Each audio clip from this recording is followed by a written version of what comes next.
You are looking at Julian's pronunciation guide, where we look at how to pronounce better some of the most mispronounced words in the world, like this other curious word. But how do you say what you're looking for today?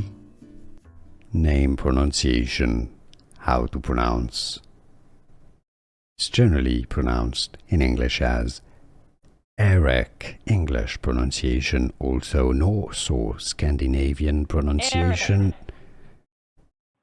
Erik. How to pronounce Erik. Erik. Here are more videos on how to pronounce more confusing words and names too many mispronounced. Like this video if you found it useful. I appreciate your support. I'll see you soon and thanks for watching.